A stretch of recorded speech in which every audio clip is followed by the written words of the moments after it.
Donc j'accueille un ou deux CM2, vous êtes de deux classes.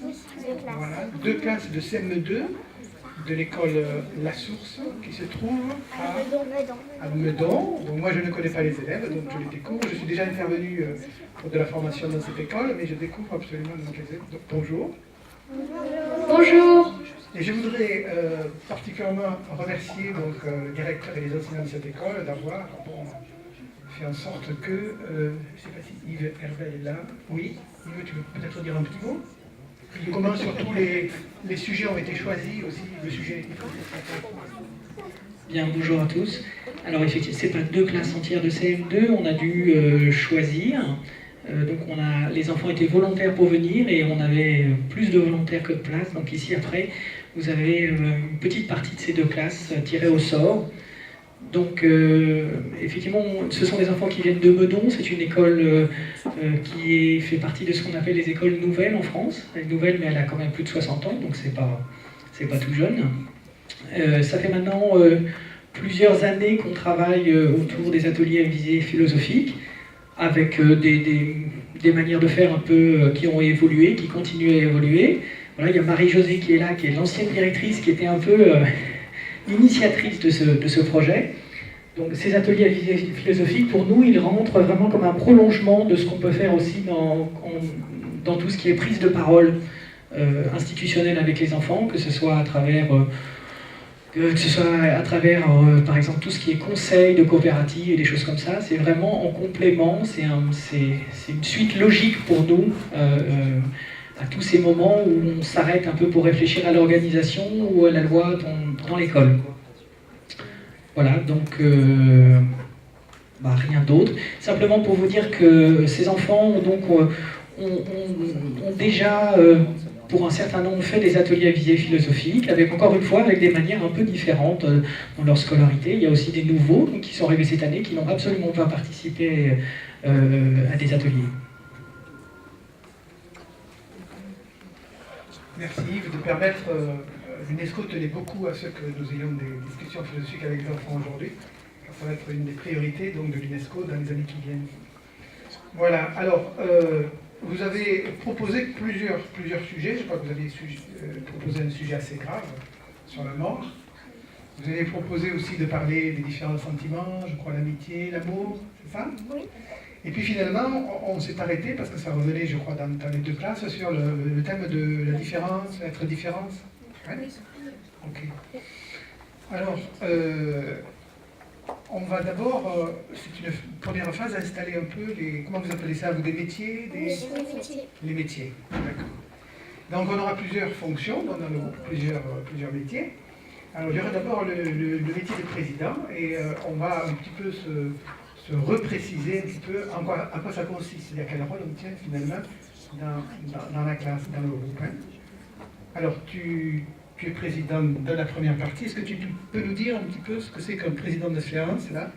Un président de la séance, c'est quelqu'un qui donne la parole et qui gère la séance, quoi. Est-ce qu'il donne la parole selon certaines règles? Pas forcément. Plutôt éviter de réinterroger les mêmes personnes. Et voilà. D'accord. Donc pour intervenir, ça va être ça les règles. Donc les discutants, vous levez la main, d'accord? Il faut lever la main donc, pour pouvoir prendre la parole. À ce moment-là, le président ou la présidente qui note ceux qui se sont inscrits vous donne la parole, et la parole elle est symbolisée par le fait que le président vous donnera le micro. Dans la première partie, donc ce sera Antoine. Dans la deuxième partie, donc ce sera Jonquille. Ça, d'accord? Et voilà. Et peut-être qu'au bout d'un moment aussi, vous pourrez donner, s'il y a des élèves qui ne sont pas encore exprimés, un petit peu, tendre la perche, pour voir s'ils ont envie de dire quelque chose. Hein? Donc, trois règles.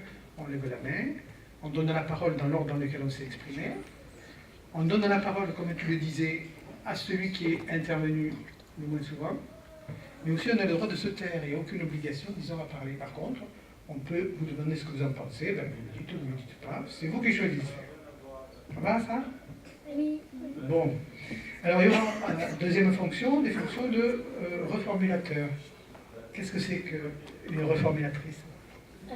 Un reformulateur, c'est quelqu'un qui reformule, c'est qui répète avec ses mots ce que les autres ont dit. Très bien. Donc, qu'est-ce que ça veut dire? Pour être reformulateur, qu'est-ce qu'il faut faire alors à ce moment-là? Il faut bien expliquer parce qu'il faut avoir... faut savoir aussi écouter ce qu'ont dit les autres avant. C'est ça qui va être important quand on est reformulateur, c'est valable pour tout le monde, donc particulièrement pour les deux reformulatrices. On écoute bien ce que disent ses camarades, on essaie de comprendre ce qu'il dit, et puis on le dit. Et comme tu dis, c'est encore mieux si on le dit avec ses propres mots. D'accord? Donc on va faire comme ça. Alors il y aura une troisième fonction qui est une fonction de synthétiseur. Un synthétiseur, qu'est-ce que c'est? Un synthétiseur, c'est quelqu'un qui fait un résumé de ce qui a été dit pour qu'on s'en souvienne. D'accord. Donc c'est un peu un souvenir, une mémoire de tout ce qui a été dit. Et alors pour être synthétiseur, comment on s'y prend? Tu as une méthode par exemple? On note ce qui est dit pour s'en souvenir et puis à peu près à la moitié ou au quart, on redit tout ce qui s'est passé. D'accord. Très bien. Alors on fonctionnera donc de la façon suivante. On discutera à peu près, un petit peu moins d'une demi-heure pendant laquelle Antoine sera président, Amélie reformulatrice et Lancelot synthétiseur, d'accord?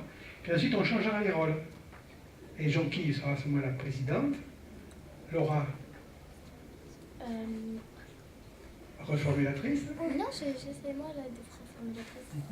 Oui, la reformulatrice, mais dans la deuxième partie du débat, et Marine, tu seras synthétiseuse. Ce qui fait que dans la première partie du débat, toutes les trois, vous pouvez intervenir. Vous avez un statut de discutant. Alors, dernier point peut-être, les discutants. Quel est exactement donc votre rôle? On doit parler pour essayer de donner des idées. Oui, donc donner des idées. Et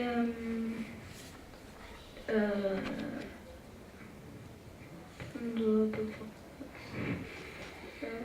Est-ce que vous voyez d'autres choses, les discutants? On dit un petit peu donc ce qu'on a à dire, oui. Tu fais passer? Déjà, il faut être à l'écoute. Oui. Il faut savoir un peu ce qu'on fait et avoir des idées philosophiques. Écouter, dire ce qu'on pense. Est-ce que vous voyez encore d'autres éléments? Je vois pas ton nom, Lucas. Il faut bien savoir ce que les autres personnes disent pour pouvoir les recopier et puis après pouvoir les montrer à notre classe qui ne sont pas pu venir parce qu'il n'y avait pas assez de place. Alors ça c'est intéressant, c'est-à-dire que vous direz un petit peu donc, le résultat de votre discussion à vos camarades. Voilà. Tu voudrais ajouter quelque chose, Zoé? Ça va? D'accord. Donc on va commencer. Donc le sujet que vous avez choisi, ça je crois que c'est très important que vous qui choisi le sujet, c'est la différence, les différences, être différent. Est-ce que finalement être différent, c'est un problème? Voilà. Alors ça c'est le sujet qui a été choisi, sur lequel nous allons maintenant parler. Alors, on commence, à partir de maintenant, c'est moi qui vais donner donc, la parole. Okay. Alors, pour vous, finalement, qu'est-ce que c'est que être différent? Tu dis peut-être aussi le prénom de la personne. Oui, Laurent. Voilà. Pour moi, être différent, c'est pas avoir les mêmes sujets, les mêmes choses, les mêmes particularités. On a tous quelque chose d'unique. D'accord. Pour toi, être différent, c'est être unique, oui. Être tout seul dans son genre. D'accord. Lucas?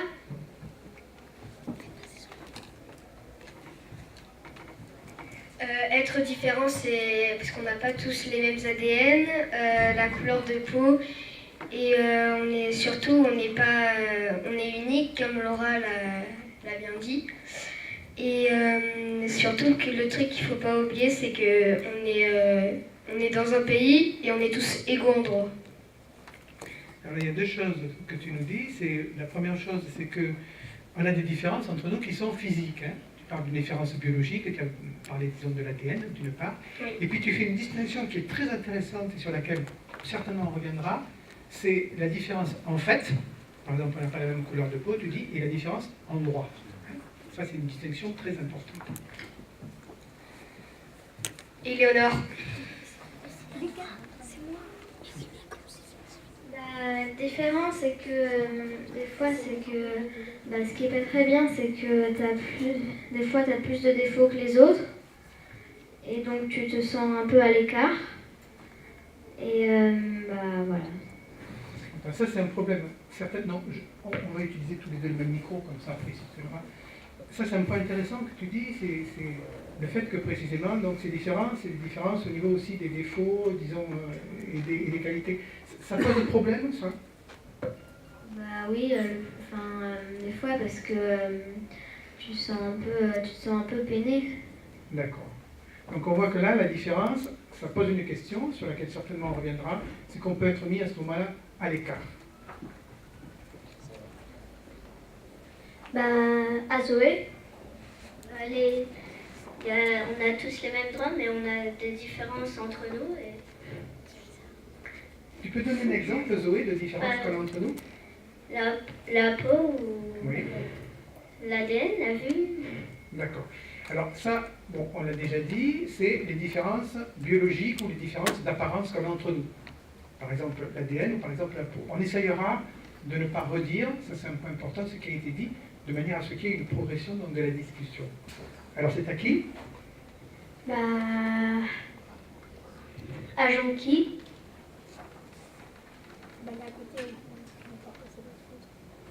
Pour moi, on est tous différents, mais aussi on est pareil parce qu'on est tous des Homo sapiens sapiens.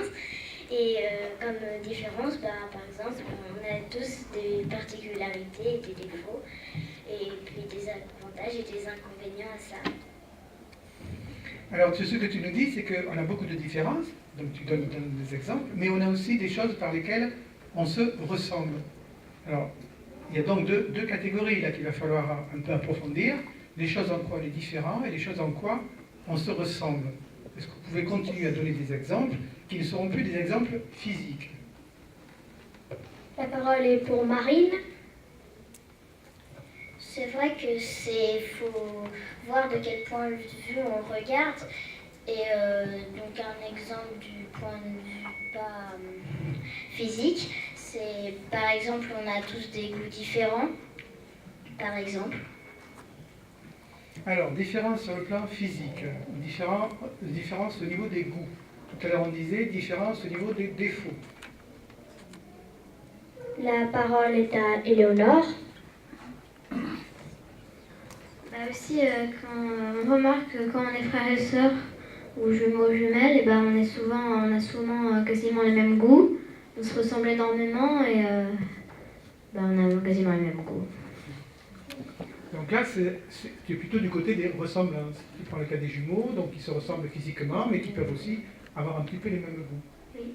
Toi, tu disais qu'on se ressemblait parce qu'on était tous des Homo sapiens sapiens. C'est ça. D'accord. La parole est à Lucas.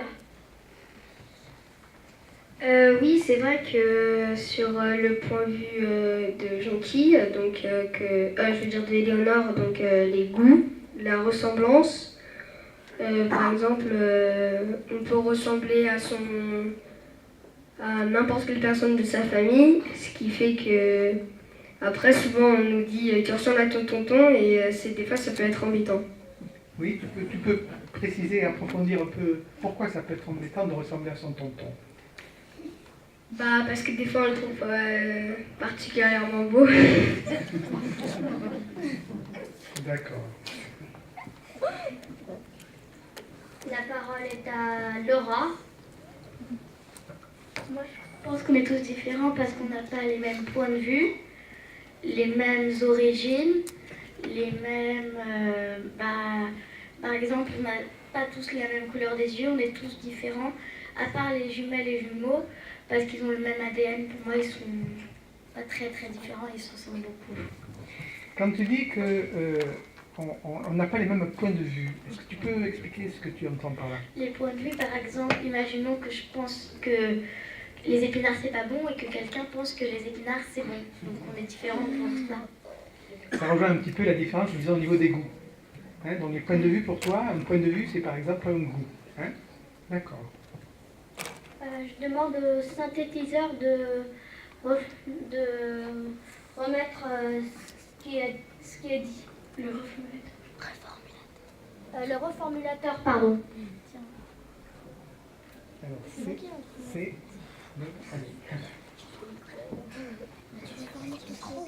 Est-ce que tu peux expliquer, faire reformuler ce qu'a dit Laura?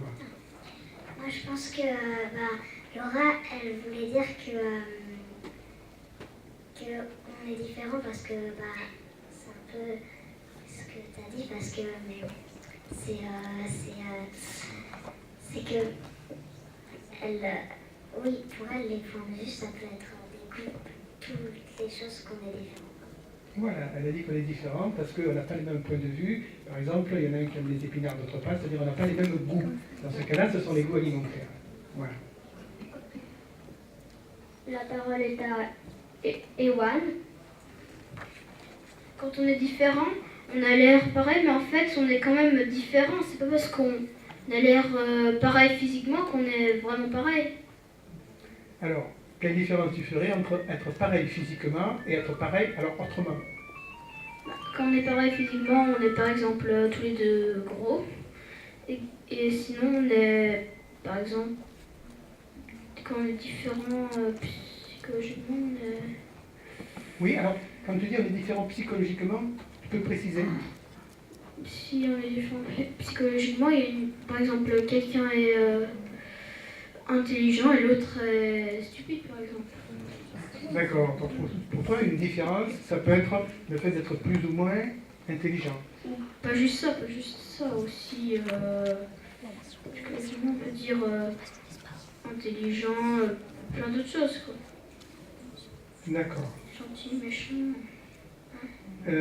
Amélie, là, tu peux nous reformuler ce qu'il a dit? Il a dit qu'il pouvait y avoir plusieurs différences, il pouvait y avoir aussi des différences psychologiques. Il a expliqué que ça peut être des différences. Là, il voit plutôt, par exemple, ce qu'il a dit, c'est comme exemple, il a dit que pour être gentil, méchant, intelligent, moins intelligent, tout le monde a... D'accord. Alors, on pourrait peut-être maintenant, donc, si, à partir de tous les exemples qu'on a donnés, on a dit qu'on pouvait être différent biologiquement par notre ADN, on a dit qu'on pouvait être différent par la couleur de notre peau, par notre apparence physique, on a parlé par exemple, disons des gens qui étaient gros, par opposition donc, à ceux qui étaient maigres par exemple. On a dit aussi qu'il y avait des qualités ou des défauts différents donc, selon les gens. On a dit aussi qu'ils pouvaient penser des choses très différentes sur le même sujet, par exemple, il y a des différences de goût. On a donc beaucoup de différences. Mais on a dit aussi, quelque part, que l'on se ressemblait. Alors on se ressemble parce qu'on appartient donc à la même espèce, et il a été donné. Est-ce que vous auriez d'autres cas de ressemblance entre nous, donc ou entre les hommes? À Zoé.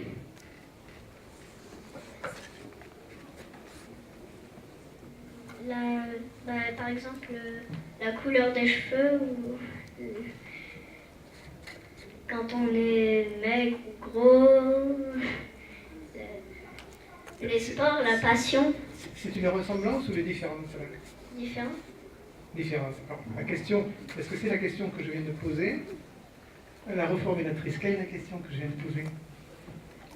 Tu as demandé s'il y avait d'autres sortes de ressemblances. Voilà. Donc on travaille maintenant, Zoé, plutôt sur une ressemblance. En quoi nous nous ressemblons? La parole est à Victoria. Il y a aussi la ressemblance des...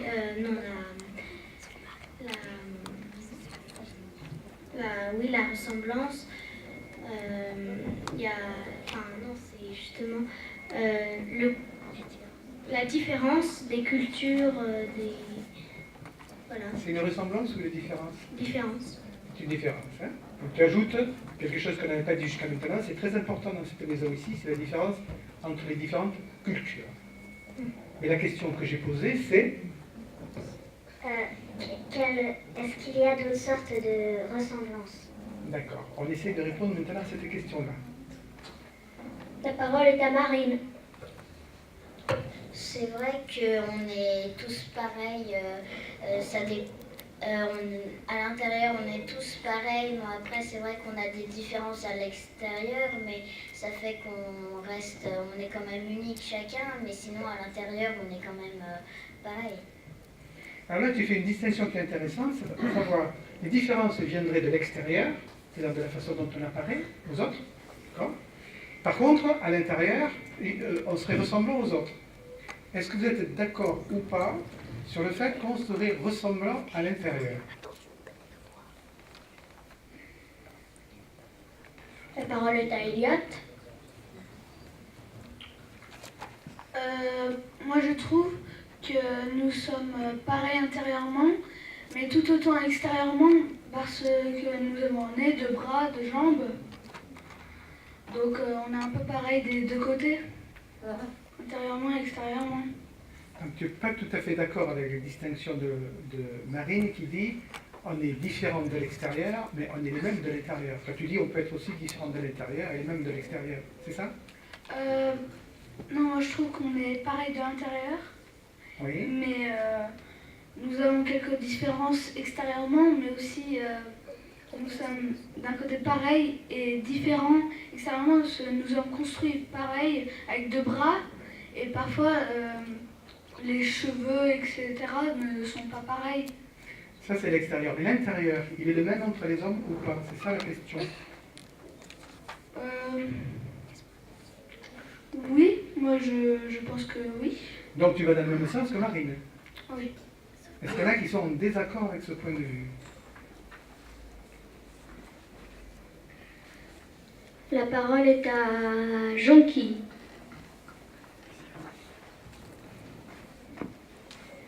Moi, je suis d'accord qu'on puisse se ressembler intérieurement, mais aussi on est très différents, quoi.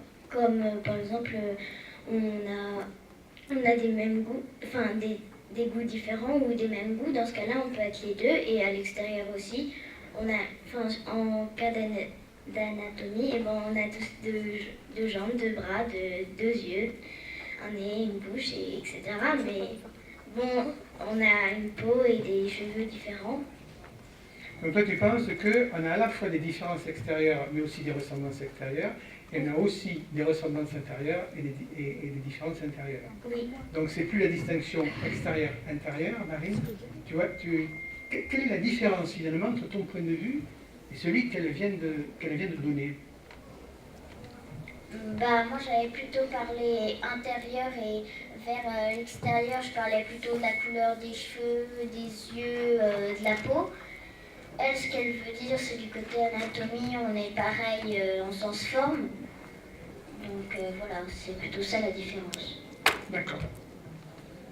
Alors, maintenant qu'on a à peu près donné un certain nombre d'exemples sur la ressemblance et la différence qu'il y a entre nous donc, et entre les hommes, est-ce qu'on peut se mettre d'accord sur ce que c'est que être différent? Est-ce que vous pourriez me donner une définition de ce que c'est qu'être différent? Éléonore, tu peux te pousser parce que je vois pas Joseph. Alors, la parole est à Laura. La définition de différence, c'est pas pareil. Pour moi. Donc, différent et pas pareil. Donc, on est différent parce qu'on n'est pas pareil. Oui. D'accord. Est-ce que vous aurez d'autres définitions? Lucas. Oui, c'est vrai qu'on est tous différents, mais si on prend par exemple Lancelot et Amélie, quand vous grandirez, votre corps il sera pas pareil que maintenant. Amélie, il sera pas pareil. Et ce qui fait que les femmes et les hommes, ils n'ont pas le même corps. Parce que si on avait tous le même corps, ça servirait à rien, ouais, voilà. Ça servirait à rien comme le monsieur là qui a dit. Tu peux aller plus loin, tu peux nous donner un argument pourquoi ça servirait à rien? Bah parce que ça servirait à rien parce qu'on pourrait pas la planète est déjà elle est surpeuplée et la planète si on serait pareil au début on arriverait à l'âge de pierre, il y aurait eu les premiers hommes et puis après les premiers hommes il n'y aurait plus rien eu parce qu'on n'aurait pas pu avoir d'enfants parce que notre corps est pareil donc ça aurait servi vraiment ça servirait à rien d'avoir le même corps, à part pour la chasse. Amélie, est-ce que tu peux nous reformuler ce que Lucas vient de dire? Lucas a dit qu'il y avait la différence des hommes et des femmes qu'on n'était pas pareils parce que sinon on n'aurait pas pu faire d'enfants et donc quand on serait mort il n'y aurait plus personne. Et il a dit aussi qu'il y avait à part pour la chasse.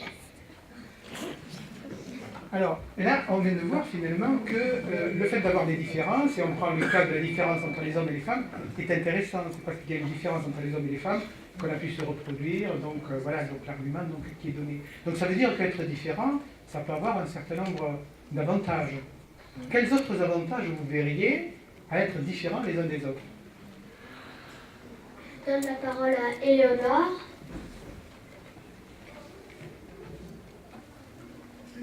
C'est vrai que être différent des fois, peut-être que ça apporte plus de choses. Tu peux par exemple avoir plus de qualité, mais aussi ça a quand même des défauts. Les autres, si ça se voit vraiment énormément que tu es différent, et franchement, ça peut. Tu peux te sentir à l'écart parce que si tout le monde se moque et que tu es fort en classe, tout le monde te traite d'intello ou je sais pas quoi, et c'est que tu n'as pas beaucoup d'amis, ça fait un peu de peine quand même. Alors, en même temps que tu nous donnes donc l'avantage d'être différent, tu nous dis aussi que ça peut avoir un certain nombre d'inconvénients. Oui. Hein? On peut continuer à faire l'inventaire un peu des avantages et des inconvénients d'être différent. Marine?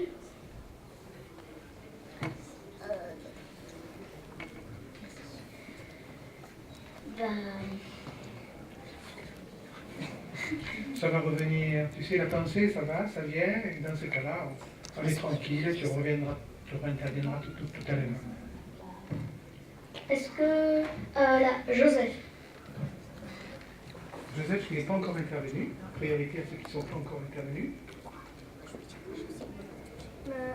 Si on était tous pareils, on serait tous aussi forts à quelque chose et par exemple un match de tennis ça finirait jamais. Alors tu trouves que c'est différent, c'est important d'avoir une différence par exemple dans la force, parce que dans le cas par exemple d'un match, il y en a un qui l'emporte sur l'autre. Ça c'est un des avantages finalement de la différence? Oui. De permettre que les matchs de tennis puissent se finir. Qu'est-ce que tu pourrais... essaye de le dire d'une manière un petit peu plus abstraite. Quel est l'avantage finalement? Quel est l'avantage d'être différent dans ce cas-là? Que si on serait tous pareils,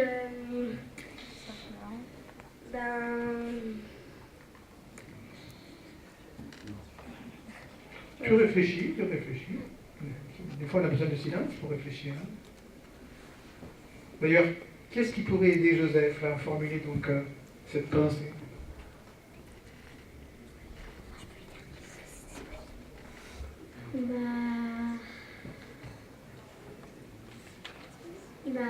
Lucas. Ce que Joseph veut dire, c'est que, par exemple, si je prends l'exemple de Tsonga, qui est un joueur de tennis, si tout le monde était aussi fort que lui, les matchs, si on serait fatigué, les matchs, on ne pourrait pas les terminer. Ce qui fait qu'à force, on en aurait vraiment très marre et il y en aurait un qui arrêterait. Et justement, ce qui est bien donc, par rapport à la force, c'est que Gaël, mon fils par exemple, il est moins fort que Tsonga, ce qui fait que le match il peut se terminer en 3-7-6. Alors là, vous nous donnez, disons, un exemple. Un exemple, disons, d'inconvénient, si on se ressemblait, et d'avantage, disons, de la différence. À partir de cet exemple-là, c'est de généraliser, en quoi peut-on dire qu'être différent, ça a des avantages? La parole est à Félix. Félix n'a pas encore parlé, priorité. L'avantage, c'est que, en fait, par exemple, si on serait tous pareils, t'auras un truc, l'autre aussi. Et alors l'avantage là, c'est que si t'es pas pareil,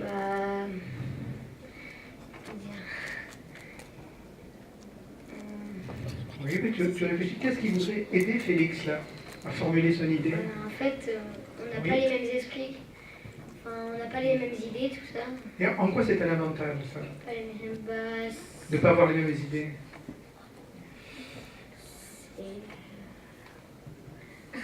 On va t'aider, hein, on est là pour ça. Léonore, elle est près de lui, donc... ce qu'il faut dire, c'est que si on n'a pas les mêmes idées, c'est plus marrant parce que...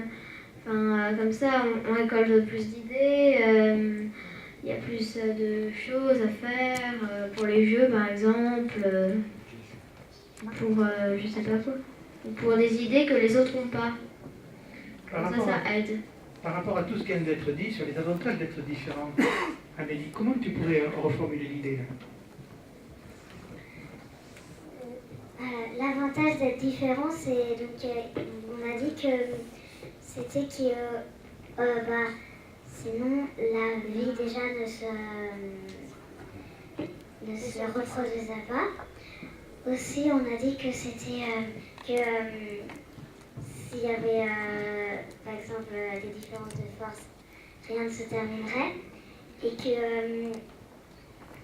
là, c'est...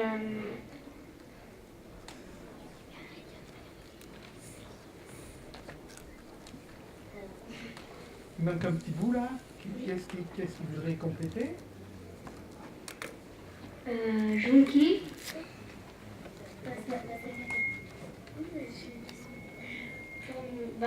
Si on serait tous pareils, on pourrait jamais... On aurait tous les mêmes choses tout le temps. Jamais...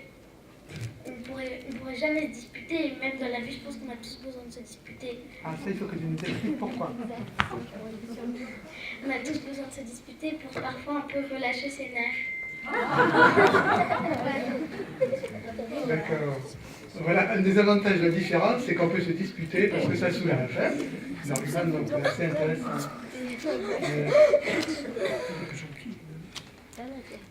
Junkie. Pour moi, c'est très... Il y a des choses qui... Il y a un des avantages, c'est que par exemple, il y a plus de diversité. Si par exemple quelqu'un est fort à chasser et quelqu'un est fort à tailler des pierres, comme ça, si on met les deux ensemble, ils arrivent bien à faire la chasse et à manger, du coup ils peuvent survivre. Et puis aussi, si on n'est pas différent, par exemple dans les races d'animaux qui sont en train de s'éteindre, et c'est parce qu'ils se reproduisent entre familles et donc du coup, il n'y a plus assez de différence et c'est pour ça qu'ils sont en train de s'éteindre. Voilà un argument pour la biodiversité, c'est intéressant. Tu peux nous le reformuler, Amélie, l'argument? Elle a dit que c'était bien qu'on soit différents parce que comme ça, par exemple, si on était tous forts par exemple, à la chasse, et que personne n'était fort pour tailler des pierres et pour tuer les animaux, enfin pour pouvoir réussir à faire tout ça, et on pourrait même pas manger, même si on avait déjà accès, même si on avait les animaux. Et donc il faut qu'on ait des gens forts, que chacun aille ses capacités, enfin soit fort en une chose pour comme ça, si on se met ensemble, on peut faire des choses. Ça, c'est un argument qui est particulièrement intéressant, c'est-à-dire le fait qu'on soit différent, ça permet d'additionner finalement donc, les compétences et les qualités chacun, donc, et ça peut introduire, comme tu dis, une certaine disons, solidarité. On est arrivé à peu près à la moitié pour l'instant disons, du débat, donc on va demander à Lancelot de nous faire une première synthèse. Qu'est-ce qu'on a dit pendant cette demi-heure? On a dit que être différent, c'est ne pas être pareil. On est tous égaux en droit, même si on est différents. On est différents et un peu pareil en même temps, car on est tous humains. On peut ressembler à quelqu'un de sa famille, mais des fois on n'a pas envie de leur ressembler. On peut être pareil physiquement, mais pas psychologiquement. À l'intérieur, on ne se ressemble pas, et à l'extérieur, on peut se ressembler. On se ressemble des deux côtés. On a tous une bouche, un nez, ça. On a des ressemblances et pas des ressemblances à l'intérieur, et pareil à l'extérieur. Les femmes et les hommes ne sont pas pareils, sinon ils ne pourraient pas se reproduire. Être différent peut apporter des défauts et des qualités. Et si on est trop différent, on peut se sentir à l'écart. C'est important de ne pas être tous pareils, sinon on ne s'amuserait pas. On peut